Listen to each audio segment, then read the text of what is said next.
Hello everyone, just welcome you to tonight's webinar. So, first of all, my name's Connor. I'm the GPO with St. Pat's in Carnew, and Phil's here also. He's going to be the main man presenting the webinar tonight, and I'll be in the background and putting in the questions to Phil. So, throughout the webinar, there's going to be a couple of tasks. So, we'll get you to keep your cameras off and your mics muted. And for the task, we'll get you just to put in the chat box there any questions, or if you want to type in your name, and we can open up the mic. And yeah, I'll hand it over to Phil there now. Perfect. Thanks, Connor. So I suppose these webinars have become a thing that we're readily kind of getting used to. And just to let you know, there is kind of just housekeeping that some of this stuff may be recorded. So that's another reason why we asked just to keep the cameras and the microphones turned off. That will also just help us with the quality of the session throughout the half an hour or however long we're on the webinar here. Also, look, we are using technology, and I suppose technology can be great at times, but it can also be your worst enemy as well. So if you are experiencing some problems, try to log out first and log back in. As Connor's there in the background, he'll get you in from the lobby straight away as quick as we can. And if there's anything on my side, don't worry. The likes of the presentation and additional resources will all be sent out tomorrow afternoon to you. And again, look, hopefully you get something out of this. If it's only one thing you get out of it, so be it, and it's something new that you might get out. There are exceptional times at the minute with the amount of activity that's limited or non-existent, I suppose. But hopefully within the next month or two, that we'll hopefully get back to our clubs and start getting a bit of coaching done. So without any further ado, we'll kick on there with the presentation. Like Connor said, if you have any questions, throw them into the chat. He'll fire them across to me. The other thing then is, the more interaction we kind of get, the better this will be for everyone involved. And like I said, we'll be here for about half an hour, maybe 40 minutes. And again, there will be time for questions and stuff at the end of it. So first of all, so for those of you that may not be aware of what TURAS is, I know some people may be aware of it because they may have been on other webinars as such, and unfortunately there's not a whole lot that we can do to change them because TURAS is a set way of coaching. So basically, TURAS is the Irish word for journey, and we as coaches have to support our players in their journey and in their playing journey along the way. But also TURAS is a big thing for us here in Wicklow GA as well, because that's also a way that we can help you when you're coaching in your clubs and your journey and your coaching journey. So that's basically what TURAS actually means itself. It's the Irish word for journey. Now, TURAS is broken down further, and we'll see a bit more of that as we go through the presentation, and it's a really useful tool for us as coaches to use. So we'll talk about that a small bit later on, but the main thing is to remember that journey. Okay, the Irish word for that is TURAS, and this is how TURAS was developed.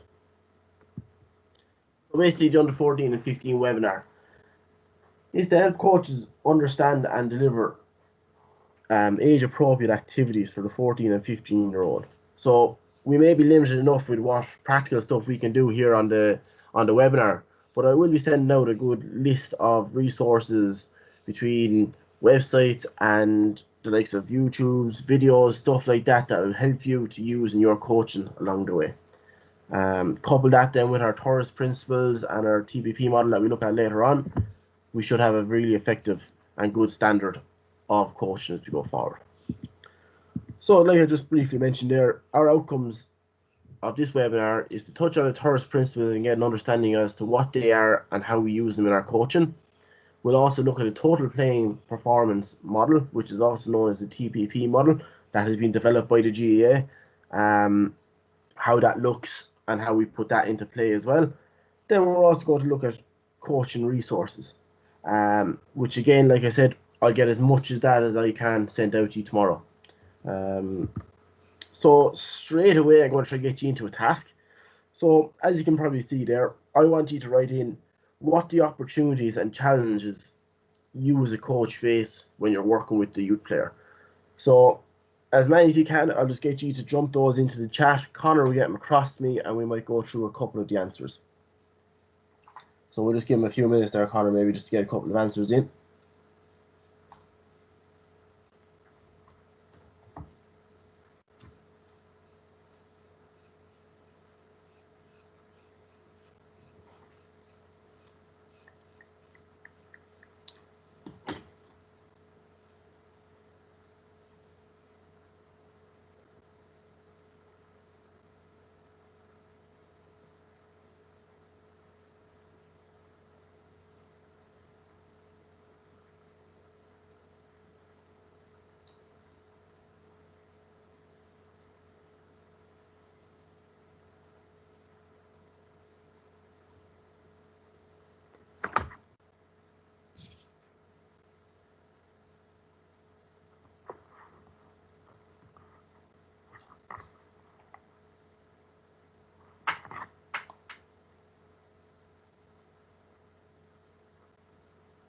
So we have multiple sports and sessions / games, and then we've maintained interest, physical development, both a challenge and an opportunity. Brilliant. That's excellent. So there's a couple of ones after coming through there. So like you said, hopefully we'll get a few more involved as we go forward. So possible answers for opportunities, desire to learn. Okay, kids and maybe young lads at the age of 14 and 15 have a desire to learn and they want to be more skillful.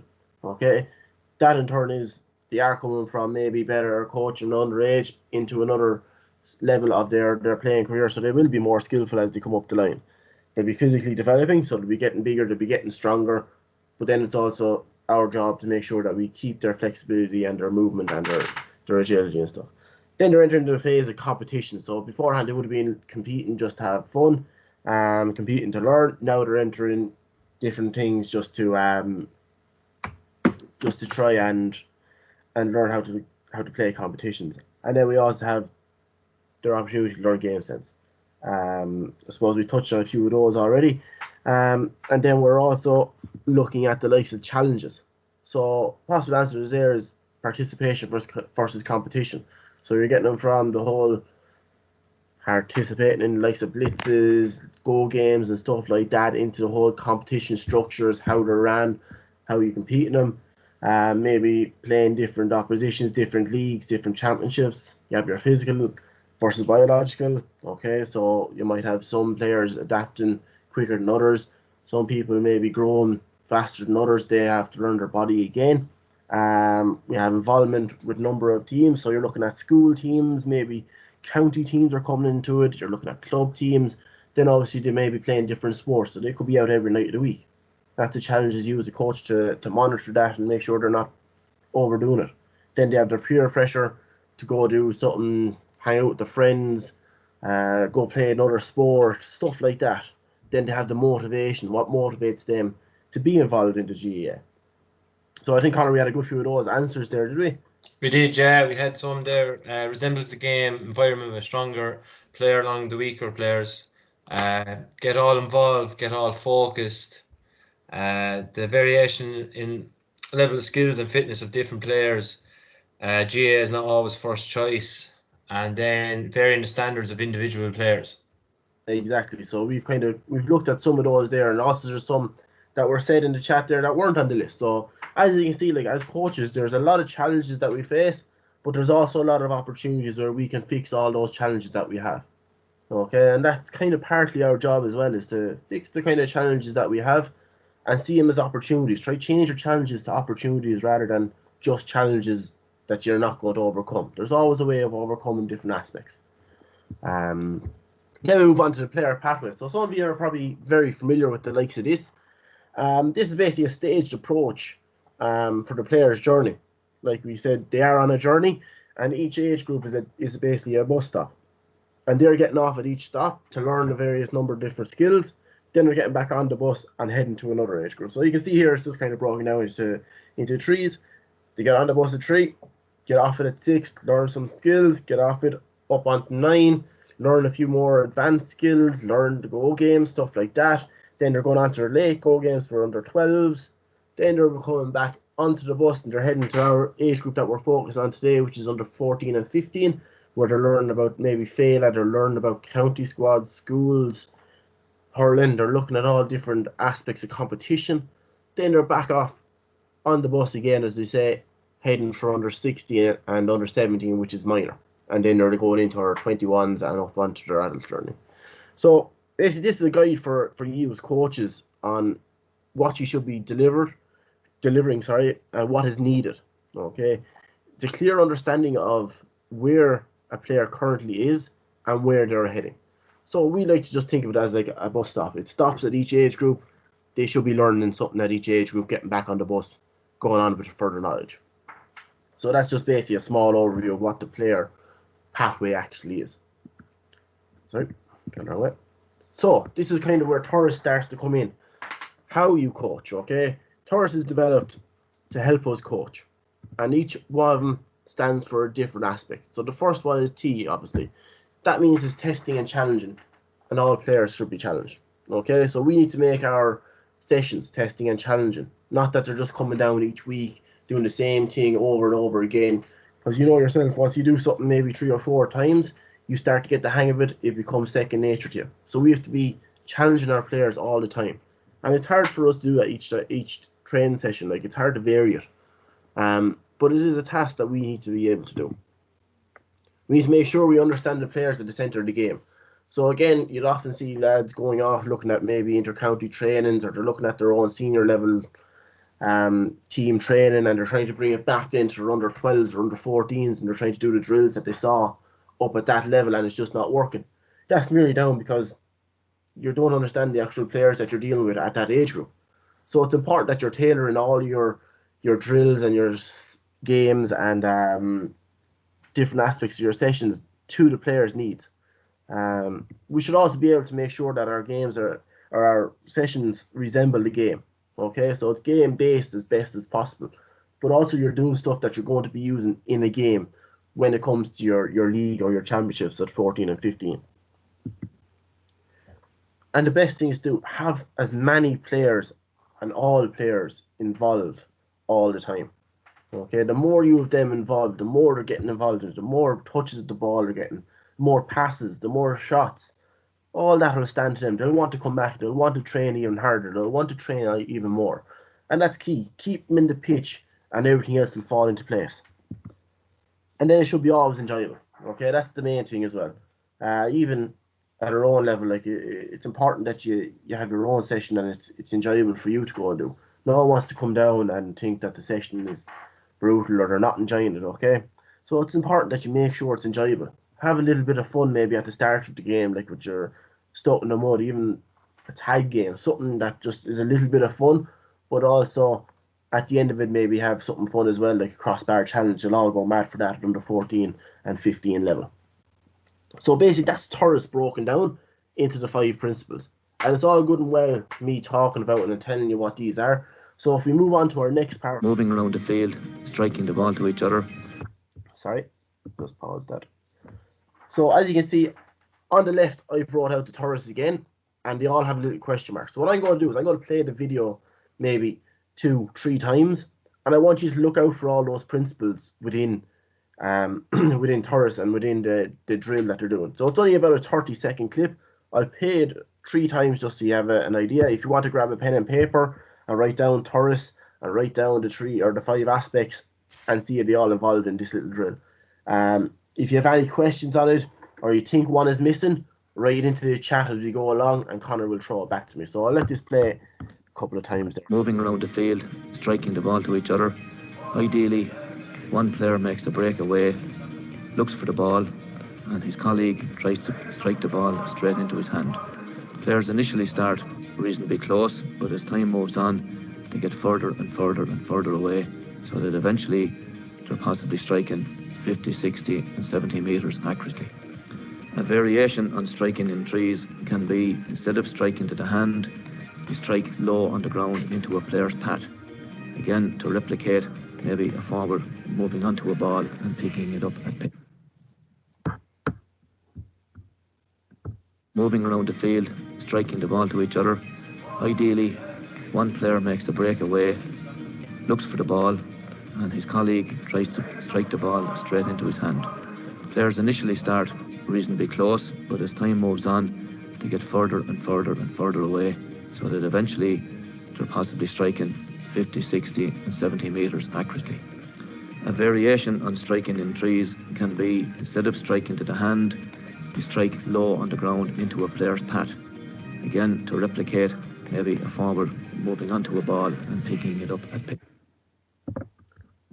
So I'm just going to let this play kind of in the background.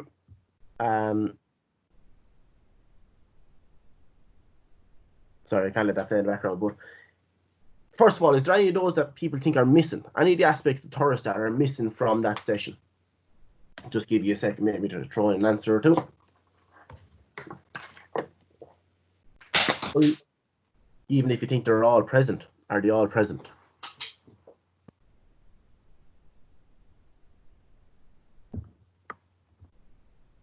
I'll just let it play one last time while you're thinking of that.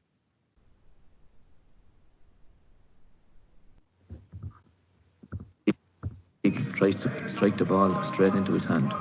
Players initially start reasonably close, but as time moves on, they get further and further and further away, so that eventually they're possibly striking 50, 60 and 70 metres accurately.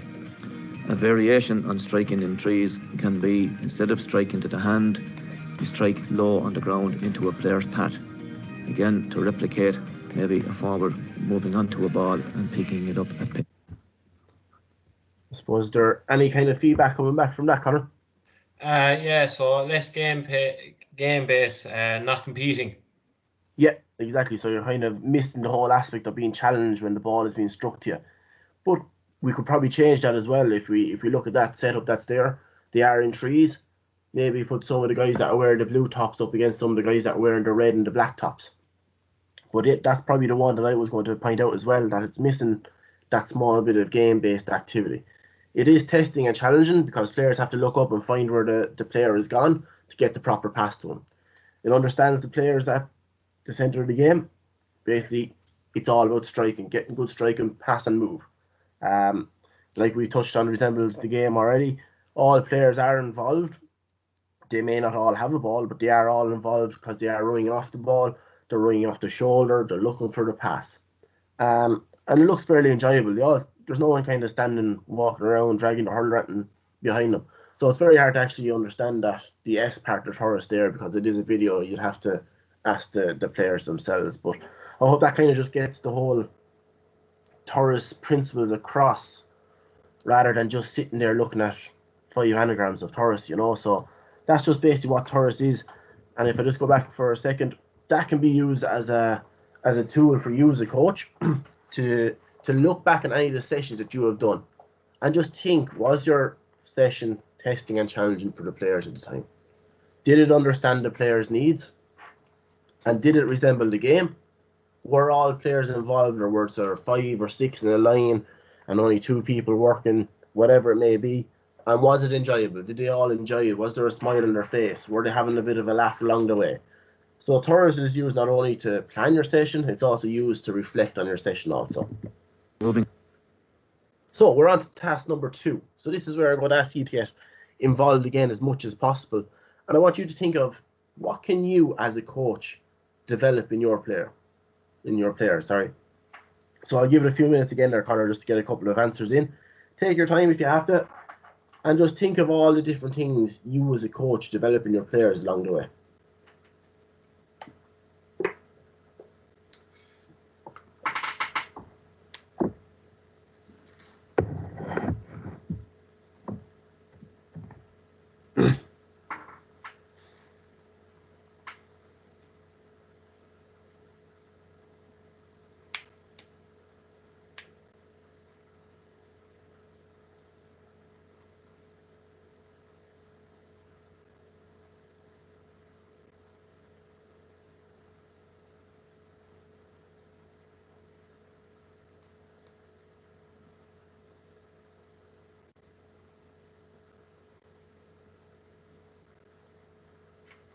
Did we get a few in there, Connor, yet? No, not yet. Still thinking, I hope. Oh, they're coming in there now. Perfect. So skills, decision and mindset, learning and developing skills to develop as players. Perfect. Excellent. So, nothing wrong with those answers at all. And there's possible answers. I think we have decision making in it. We have our skills as said. We have to look at team play, discipline, defending versus attacking, what to do in each scenario. We have to look at movement, getting them to move into the right places, developing speed and fitness, and also good communication. So we've touched on some of the answers that are there, and there's a load more as well. But the problem is, how do we define each of these aspects, and how do we coach them? So that's broken down into where our TPP model comes into play. You had a few more there, Connor, did you? Yeah, so to help them achieve the best they can be, so skill, pace, speed, etc., and then decision making and discipline. Yeah, so like there's some key ones that are coming in there the whole time, and like discipline and decision making is a big thing as well at 14 and 15. They should have a good base level of skills, and we should be refining those skills as we go along. Team play will probably be another hard one to get involved. As you can see from the video we saw, they were working in trees and getting them to work as a small unit of tree. Working off the ball, getting the passes. That's small aspects of team play, so it's something that they might use in the game. And obviously then our movement, speed and fitness all comes into play as well. So some really good answers there, to be fair. And we've covered most of them, I think. But then we need to look at how we put those into practice. Everything that was just said there regarding skills, discipline, and etc. and stuff like that we said can be broken down into the TPP model. TPP model is made up of 3 T's and 3 P's. And they are as follows. Or you can see them obviously there: the technical proficiency, tactical prowess, team play, physical fitness, participant feedback, and psychological focus. And we have a little kind of diagram to help us with that, which is the following: technical skills, tactical prowess, physical fitness, team play, psychological focus, and participant feedback, sorry. So what goes in each of these is probably what you're asking yourself as well. And what we're going to do, we're just going to spend the next couple of minutes going down through each one of these, and then we'll look at how they're implemented into a skill card at the end of it. So our first one up is technical proficiency. Okay, as you can see, this just basically means all the skills of the game. So your striking, handling, ball control, tackling, passing, all that stuff comes under technical proficiency, and that's what that is. Other tactical prowess. So again, all these definitions are done by the GEA.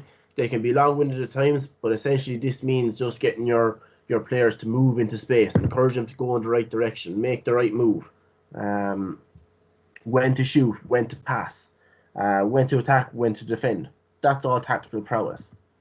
Moving on then to our team play, that's basically just looking at other players, using the likes of zones, so you're getting them to pass into, like, they know their place. So if they're playing corner forward, they know that's kind of where they're playing. You have modified rules throughout your game, so it might be hand passing only. Makes them pass it more. Look for the player in a better position. And that is also the same with small-sided games. They're working, like you saw in the video, working in their threes. You can bring that then into working in 4s, working in 5s, and building it up slowly until they get into the proper team. So that's what team play basically means. We have our physical fitness then. That's your agility, balance, coordination, running, throwing, jumping. It's vital. We also have the likes of our body resistance coming into play as well. Especially at 14 and 15, they all start hearing about these lads in gyms and stuff like that. Body weight is just as good as weights, okay? No one should be doing weights at 14 and 15 unless they can support their own body weight. And again, it is vital. I said it in previous webinars as well. The agility, balance, coordination, they are vital. They can all be done through a fun game. Like from going to schools coaching in various different capacities and stuff like that, the amount of kids and young guys that cannot actually just touch their toes is scary. So it's our job as coaches to make sure we can maintain what agility and flexibility that they may have, but also to develop it a bit more. Participant feedback. That's basically players might be talking to you regarding the session that they just had. It might be looking at their emotions, as in if they're enjoying it, if they're not. Obviously, you'll know by verbal, and then the outcomes. If it's been done really, really well, that means it's kind of a little bit easier.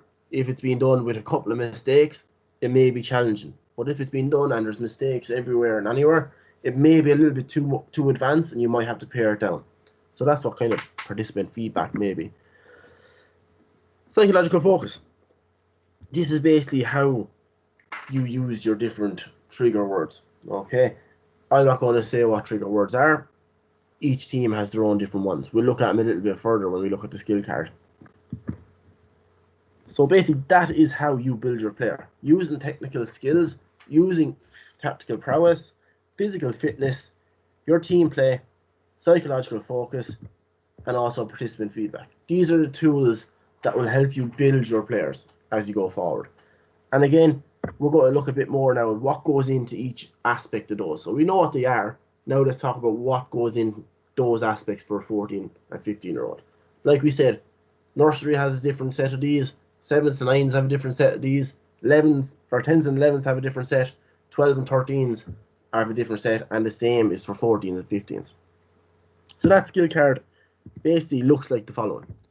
Don't worry, sometimes these can be a small bit blurry, but I'll just talk through some of them. So basically our technical skills include our striking, our handling, and our tackling. These are the core aspects that should be looked at for 14 and 15. And it's not just striking off one side, it's looking off the left and the right on the run, doing it on the ground, opposed striking, and striking over the shoulder.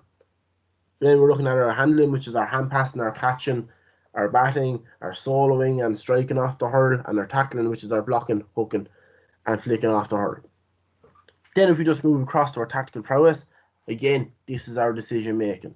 Using small-sided games, okay? Getting them to think of when they need to pass, when they should be shooting, okay? Get the responsibility and give it to the players a small bit. Let them learn that way. Then if we look at our physical fitness, you're looking at flexibility, speed, and strength. Flexibility is done through dynamic movements the whole way along. I'll show you a warm-up that will incorporate all that kind of stuff. Same with speed. You're looking at maybe ladders and incorporating the ball along the way. Build it into your warm-up. And then you're looking at strength. Improve core strength through their own body weight exercises. Okay? We're not saying go off and do a load of weights. That's not what we're looking at. We need them to be able to support their own body weight. That is key to having a good physical fitness and reducing their injuries. If they cannot support their own body weight, they will pick up injuries in the long term. Okay, and that's just the be all end all of it. Then we have looking at our team play, which is our attacking play, and then we're looking at our defending. So you're looking at the various different aspects of that. So it's like, do you maintain possession? Where's our support play? Do we defend, bat, block? Okay, tackle. Do I go in? Do I stay out? And maintaining possession, which again, that's done through your small-sided games. Then if we look in the middle, then we're just looking at our players can recognise the improvements made through individual practices. So they know themselves at kind of 14 to 15 if things are going well, if they're improving, if they're not. Okay? Then I suppose use a bit of question when you're looking at participant feedback. Question some of the things, but make sure they're not just yes, no answers. Make sure they have to explain it a small bit. Okay? It's very easy for a player if you ask them, how did that go? Good. Okay, why was it good? Ask them, why did that go well for you? Okay, stuff like that is key to getting good feedback. Okay, and it'll be good for your own coaching as well. So there are the various different aspects that we'll be looking at in those 3 T's and those 3 P's. But then you can also see around the outside we have 4 other external aspects as such. Okay, and if we look at the coach, which is you yourselves, that's where we're going to be looking at maybe a coach that has to be well organised and the sessions have to be planned. Okay, and allowing players to make their own decisions on the pitch sometimes. Now, you don't let them go off and make their own decisions in the middle of a game. You guide them with decisions. Accept that mistakes are a big part of player learning. Okay, so it's the old cliche, you learn from your own mistakes. That's the same with hurling. The more mistakes you make, the more you learn from it. And set an example by showing off respect to match officials. Okay, that's the big thing coming into play. It's the same in the likes of inter-county games. You don't often see many coaches going off after the refs and stuff like that. Okay, you have to set the example as well, and it starts from a young age. And use simple language. We had a nice thing when we were in college that one of the lecturers told us when you're coaching to use Twitter coaching. Now that doesn't mean you do it through Twitter. That just means you do it in so many words. I think in Twitter it used to be only allowed 140 words or less or something like that. That's where he was coming from. Then you have to look at your environment. It should be coach-player ratio should be about 1 to 10. At least 1 sitter for every 2 players. Enjoyment and fun for players is still key. Match results are secondary to player development. So again, you're still kind of looking at player development at this rate. The player themselves. Popularity influences self-esteem. Tend to be self-critical and rely on the coach for positive reinforcement. So sometimes kids, they can be over hard on themselves. So it's up to you to be saying, that didn't go too bad. Okay, stuff like that. So they know they need to improve on it, but it's not as bad as they think. The big thing, you'll all notice as well, the physical development between players. Okay, you could have one guy that could jump up in 2 weeks, other guys might take 5 weeks, but the guys that jump up, that's where we look back at our flexibility, our speed, and our physical fitness to maintain that they have to learn their body all over again. Players that make a connection between physical development and loss of form. Okay, then we look at the game. Players beginning to become accustomed to specific positioning, but must still be challenged by playing different positions. Okay, all players experience game time. Aim to provide at least 16 games in a season, and it is a size 5 sliotar. Okay, again, that's basically what the TURAS card looks like. I hope there's a nice bit in it. I hope you understand it. As I say, I'll be sending this out again so you can kind of go through it a little bit more. There's likes of distances to be using for striking, stuff like that. I'll let you go through all the stuff like that. That moves us on then to kind of our kind of resource section. As you can see, this is the back of the skill card. And on the side, you can see the TURAS principles just reinforced again. And down the middle is a sample session. In this one, they use a whole U14-15 warm-up, which I'll talk about in a small minute. Then they use a game-based activity. They break the skill game down again into a drill, and then they go back into a normal game with different rules and stuff like that. Again, it's just another layout for a session. Again, they're looking at maybe using as many TURAS principles as possible. Okay. Yes, you will not be able to use all 5 aspects in all of your drills and games, okay? But as many as you can use, the better. Suppose then, moving on to our second part is there's a link there. You can copy and paste it into Google when you get the resources, or even if you have time after it, just Google into GEA-15. GEA-15 is basically a specific warm-up developed for both hurling and football. The aim is to replicate and copy as many movements that happen in GEA as possible. The overall aim of this is to activate all the muscle groups and joints. And with that, we hope to reduce the likelihood and limit the injuries. So again, you're probably hearing of all these guys coming up and they have hamstring issues, or even worse, they get the likes of the hip impingements, ACLs and stuff like that. The GEA-15 is used. And it will take a small bit of time just to kind of get used to it. There's a short video on it. If I played it now, we'd just spend too much kind of time on it. I'm conscious that you might be able to look at it yourselves in better depth and make a few notes and stuff like that. So if you just learn the GEA-15 warm-up, you'll get it, or use the link that's there on top of it. It is a great resource, a great warm-up. It incorporates the ball the whole lot and incorporates as much as possible for the kids. And I would be recommending that you start doing this from 14 up. Then obviously we have our learning portal. No matter what age they are, I'd always recommend using the learning portal. You may pick up a small fun game, you may pick up a drill, and you may tailor it slightly. So we put our coaches' hats on and we think about maybe if any of you done the foundation, you know that you use step, space, time, equipment, personnel that you might change to adapt it to that age group. This is a great resource to say, look, you can log in, you can plan out sessions, you can make notes underneath each of the sessions. You can filter through games, ages, drills, fun routines, stuff like that. Our next one then is probably the Leinster GAA coaching resource. And for that, you'd be looking there on the right-hand side for the youth resource. Within that, there's abundance of drills, activities, skills, small-sided games that they're doing there. Again, it just takes a small bit of time to go down through it. And I suppose now is probably a better time than any to have a small bit of time where we should be coaching to spend just looking through some of the resources that I'll send you out tomorrow.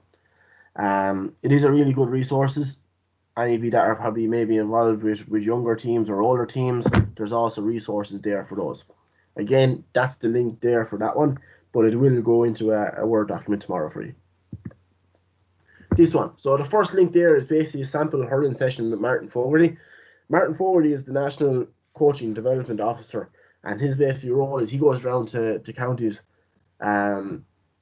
giving kind of sessions, but also doing the likes of what we're doing here now as well, which is educating the coaches to have better sessions. And again, look, in turn, when we have better coaches, we'll have better clubs, we'll have more players. That's the way that's going to work. I think that video off the top of my head is about 20 or 30 minutes long. and they're made up of 30 to 40-second clips, like I showed you in the TURAS Principles video. Again, really, really good watch. I definitely give it a look if you could. The next one down there is actually a coaching conference that Ulster GA done. Really, really good. It has Derek McGrath doing an aspect in it, and also has the coach from the Cork ladies camogie team. I cannot think of his name now, sorry. But there's about 10 practical videos in that. And the one even with Derek McGrath goes step by step through how you develop a system of play, which is a really, really excellent resource. Again, look, if we were to sit down here and play these videos, we could be here for 3 or 4 hours. But again, you'll be able to look at the ones that you want. You can pick and choose different aspects. Again, with the likes of YouTube, look at all those coaching. If you just Google in the YouTube or search coaching conferences or practical coaching conferences, you'll get a load of videos from trusted coaches. Paulie Butler is another one that's going around there. Martin has about 5 or 6 different ones, really good ones. Ulster have a couple, Leinster have a couple, Munster, Dublin, they all have different ones that are on it. Just you couldn't list them all. So these are a few other ones that you may not have thought about, and they'll go in the link for you tomorrow as well to have a look at. Other than that, look, we do usually do a practical element, but it's just not physically possible at the minute with the circumstances. After that, basically, we have a club visit model.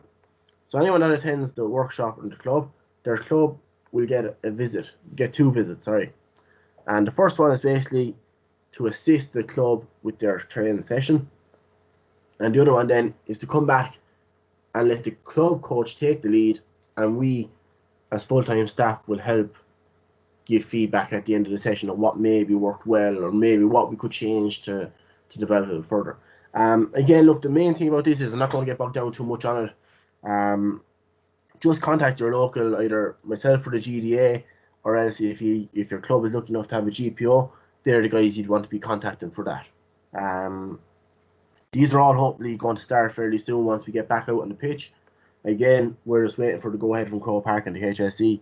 When that starts, we'll start making more contact with our clubs. That brings us kind of to the end of the presentation, I suppose, at the minute. I'll open the chat up there for questions. If you want to throw them into the chat box, Conor will relay them back to me and I'll try and answer them as best as I can. But I'll just give it a second or two there, Conor, if there's any coming through. Is there anything you want to add to it, Conor? No, not really.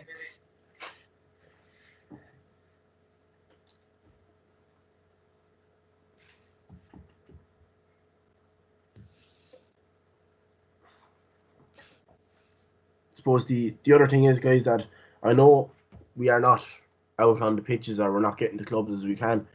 We are still here like for support with you as well. If there's any questions you have regarding sessions or you want advice on planning sessions or different aspects that are happening within your own club scenario that you don't want to mention here, like that, feel free to contact myself or your GPO or whoever it may be, and we can have a chat about it and see kind of what answers we can give you and stuff like that.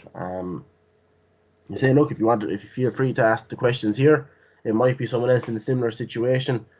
I know from my own personal experience that you learn a lot more from other coaches than you would from the likes of myself sitting here talking to you through a screen and stuff like that.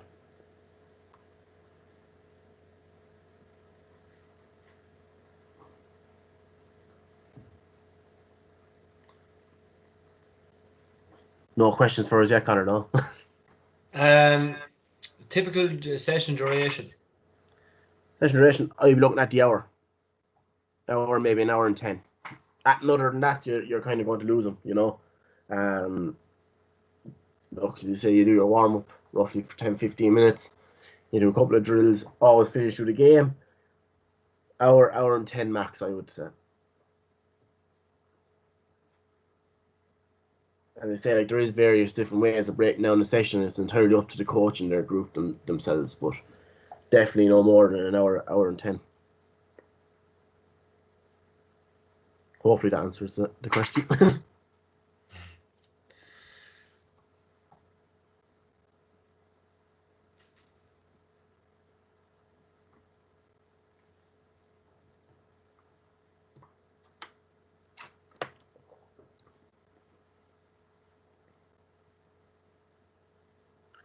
suppose the other thing, I probably haven't done it in any other webinars, and I probably should have. Is there any feedback you'd like to give for the actual presentation itself? Was there anything you got from it? Anything you'd like us to change or focus more on? It'd be brilliant just to get a small bit of feedback while you have the chance there as well, Conor. Yeah, another question there. Yep. What's the best way to include and develop a weaker player? Try pairing them up. Obviously, it's like the underage section. You'll always have guys that might be a little bit stronger than others. Pair the stronger guys, give them a small bit extra to do while the others are doing their bit. The main thing is just not to gear everything for the stronger players. They're the guys that will go off and they'll do a bit extra at home. They'll be out poking nearly every day, or they'll be down the pitch every day. Those guys will develop themselves nearly as they go along because they have the greater interest. The likes of the weaker guys, they're the guys that we need to nurture a bit more. And maybe, look, if you have enough coaches there, you might even break them up into stations. If you're doing stations, you can have kind of the stronger group or the guys you might perceive as stronger or weaker. And then you can tailor the groups you can tailor the stations as the groups come around to ensure that they're all getting the basic level of the skill. Some might be working to their own ability and stuff like that. Does that answer the question? Or is there... Yeah, I have another one here. How to keep players that are more focused on other sports still involved? It's tricky. I say, look, the more enjoyable you can make your session and the more testing and challenging, the better. In saying that, don't make it so challenging that they're not able to do what you want them to do. But, like, I can see going through various different clubs, the more enjoyable the session is, the more they'll want to come back to your session. So, I know it's probably in a bad way, you're probably nearly competing against the likes of the rugbies and the soccers and this, that, and the other, and the fame and stuff like that. We can't promise them that, and the other sports probably shouldn't be doing it either at that age level. But I always find the more you know the players as well by name, make sure you know every player by name. That's the key. Introduce, or how should I say, greet them at each session. But also the stuff you do on the pitch is key to keeping them in your hurling pitch or in your GA pitch. Just make it as enjoyable as possible. Always do something fun is the key part. Like I mentioned earlier on, I know it's cliche of one just going back and doing the crossbar challenge, something like that, a sideline competition, long putt competition, all stuff like that is just a novel way of keeping them in the pitch and keeping them entertained, because they'll be going, oh, I'm going to come back the next day now and I'm going to be the one to hit the crossbar and I'm going to have the longest puck and stuff like that. I might even get into to do a bit more at home. But it's probably the biggest challenge the GAA faces is opposition from other sports, and that's kind of the only way I see it as being prevented, is if you make your session probably better than the one that's happening down the soccer pitch or the rugby pitch, I think you're onto a winner then, personally. You have any feedback on that, Conor, yourself? Yeah, it's a difficult one to go with. I suppose if you've a lot of numbers playing different sports, it's probably good if you can talk to the other coaches, different teams, try to make sure that your sessions aren't clashing. Another good way of doing it as well, yeah. But always try to make it fun and enjoyable for all the players. Yeah, definitely. Another one here. Given the players missed so much activity over the past few months and will probably have limited game time this year, what should we focus on when we get back to the pitch? Focus on basically just the basics straight away, and get their eye in through simple little bits and pieces. And after maybe 2 weeks or stuff, start doing your small sided games a bit better. But look, it's like ourselves, it's like myself or you, Conor, going back to play a game or train. You're going to be very rusty straight away. Your touch is not going to be there. You'll be frustrated and this, that, and the other. So don't go down day one when we get back up and going and expecting miracles or everything to go perfect for you. Things won't go perfect for the first couple of weeks. And then, like, if you're blessed with numbers and you're able to do a big game, it might be no harm just to let them play one big internal game when they get back. Again, this is all subject to the HSE guidelines and the likes of games and contacts and stuff like that. So other than that, just focus on the basics. The likes of striking, first touch, and a bit of shooting, stuff like that it will be key in the first week or two. And then look, once we know what's happening, then we can start looking at more of our small sided games and stuff like that. But that's the way I'd be looking at it when I go back, and that's probably the one thing I'm just looking forward to, is just getting the eye back in myself. Yeah, that's one thing I'm looking forward to as well. I suppose it's important to tell players that they have been out of action for a while, because you might see some players getting frustrated that they're miscontrolling the ball, to reassure them that they'll come back. Like, you know, it won't take long for the first touch or their hands to come back. Like, so. Yeah, like I think it was mentioned earlier on there in what can we as coaches coach or develop, and it's the confidence. You're going to have to build that confidence back up from scratch now again, because if they were doing that before the circumstances hit us, that's going to be well forgotten by now. You're looking at 10 or 12 weeks so far, like, and it's going to be another month maybe before we even get looking at going back to pitches and stuff like that. So build their confidence up by doing basic enough kind of stuff is what I'd say. Another one here. Try giving an extremely strong dominant lad only striking on his weaker side, no solo, and has to pass 3 times before he could score. But are we holding him back from not letting him develop as a player? In a way, you kind of are, but are you going to tailor your whole session around one person that's capable of doing those skills and stuff like that, and let maybe 10 or 12 other guys slip down the line?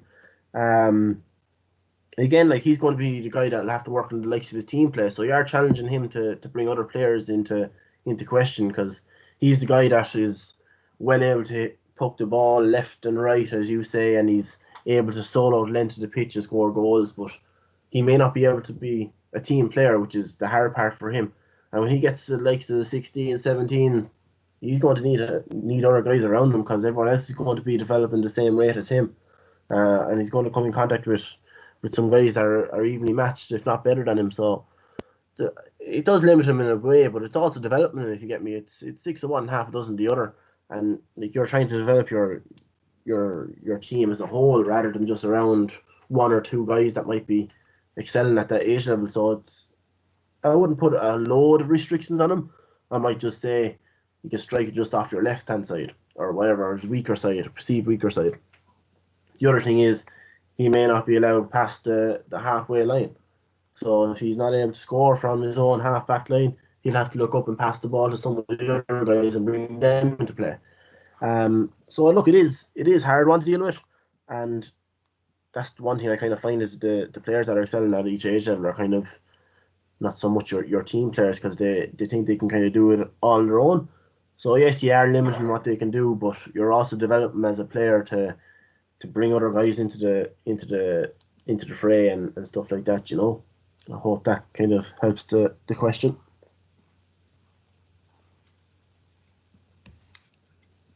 Yeah, it doesn't seem to be anything else coming in there now. Yeah. Look, guys, if there is anything at all that you want to kind of ask me or anything like that, don't be afraid to drop me an email. I'll get back to you as quick as I can and as informative as I can. The other thing I just want to say is thanks for being there to Connor in the background. Just the reason why Connor is there as well is he lets you all in from the lobby, but also when I'm doing the presentations, I can't actually see the chat, so it's great to have the assurance that I have Connor there to be able to relay some of the questions and stuff across to me. And just want to say thanks to Connor. The other thing then is thanks very much to everyone for joining us here tonight. I hope you did get something out of it. I hope the questions were answered to your ability or to your liking. If not, feel free to drop me an email. We can discuss it maybe over a phone call or anything like that. Again, look, hopefully we'll all be back out on that pitch fairly soon. But the main thing at the minute now is just to kind of stay safe and do as much as we can in our own time. If there's nothing else there, Connor, I might wrap it up. No, it's all covered there anyways. Perfect. Thanks a million, guys. Thanks, Connor. See you now. Lovely, thanks. Bye-bye.